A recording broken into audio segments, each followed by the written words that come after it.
Bonjour tout le monde. Alors, je voulais vous faire une certaine faute que j'avais relevée, puis j'ai fait mes recherches et du coup, c'était pas vraiment génial. C'était la différence entre juridique et judiciaire.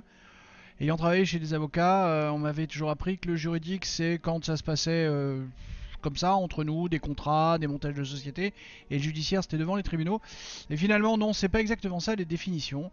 Donc, c'était mon copain Rémi de Juste Milieu qui faisait ce que je croyais être une faute et qui ne l'était pas. Comme quoi, c'est intéressant cette chaîne, puisque moi-même, j'arrive à découvrir que ce que je crois être des fautes n'en sont pas. Mais je m'aperçois que j'ai oublié de prendre les fameuses 12 secondes. Bon, non, en fait, j'ai fait exprès, mais c'est pas grave. En bas, deux liens, le premier qui vous explique le cadrage de la chaîne, le deuxième qui vous explique pourquoi c'est bien de faire un pouce, un commentaire et ainsi de suite, le référencement pour les nuls. Merci, je vous embête plus avec ça. Et on va prendre un autre copain, en fait, un gars que j'aime beaucoup aussi, qui s'appelle François Xavier, qui a un très beau chapeau. Je vous montrerai sa photo à un moment dans la vidéo. Et il a fait une petite faute un peu genre juridique, judiciaire, mais sur un autre sujet. Et là, j'ai vérifié, j'ai pris les définitions. Et c'est alors une faute, c'est un bien grand mot. Hein. On l'écoute vite fait parce que quand même, faut déjà, faut garder le principe de, voilà, le principe de la chaîne. Alors on écoute ce qu'il dit. Prendre un gros apport calorifique au petit déjeuner. Un gros apport calorifique au petit déjeuner. Non FX, t'as beau avoir un très beau chapeau, c'est pas comme ça que ça marche. Alors, ah oui tiens, je vous ai dit le très beau chapeau. Allez, je vous le montre maintenant. Voilà, bon, c'est pas son avantage parce que forcément j'ai pris une vidéo où on voit sa tête et compagnie, mais il est souriant en fait comme garçon d'habitude, hein. Rêvez pas, sauf que là il est en train de dire un truc parce que il est un peu comme moi, ou je suis un peu comme lui. Enfin non, puisqu'il est plus jeune, hein, il a 4 ans de moins, donc il est un peu comme moi. J'aime beaucoup ses directs le midi parce que il s'emballe un petit peu. Faut dire aussi qu'il parle d'économie et d'actualité. Il y a un peu de quoi s'énerver depuis quelques... Bon, bref. Voilà sa tête. Elle aime bien son beau chapeau. Alors, on a dit qu'on allait présenter les définitions. La différence entre calorique et calorifique, c'est quoi?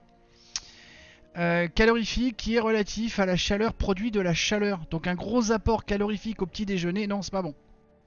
Ça marche pas. Et calorique, du coup, c'est quoi? C'est qui apporte des calories. Hein, un aliment calorique. D'accord. Donc, calorifique, c'est vraiment en rapport direct avec la... Alors, les puristes vont dire, mais les calories aussi, c'est en rapport avec la chaleur. Oui, mais calorifique, c'est un rapport direct avec la chaleur.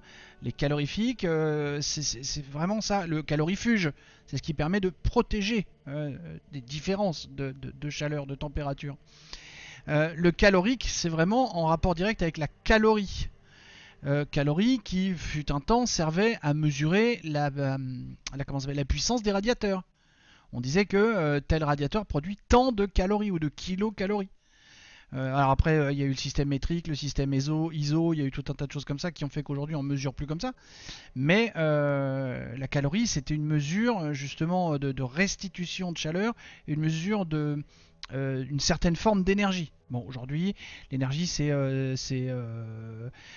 fait en, non, en watts, c'est la puissance. Si, il y a une partie de l'énergie qui se fait en watts aussi, puisque les watts, c'est pas réservé à l'électricité, c'est réservé aussi à la puissance des voitures ou à des choses comme ça.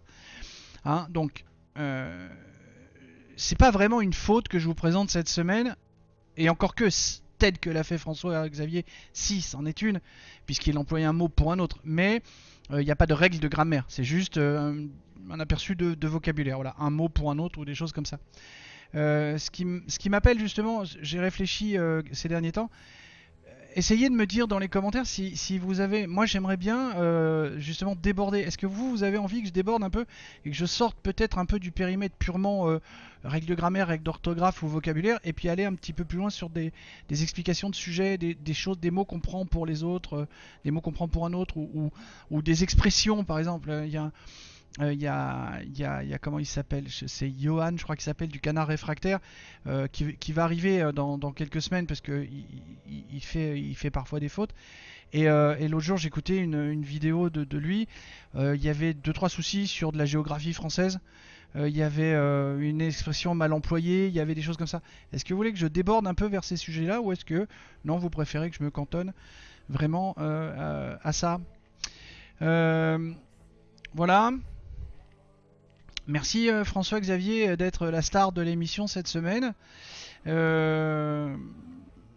Encore une fois, c'est pas une faute grave. François-Xavier, c'est un mec bien, donc je vais pas lui pourrir sa vie.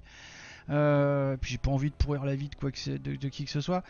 Mais voilà, donc le matin, au petit déjeuner, un gros apport calorique et non pas calorifique.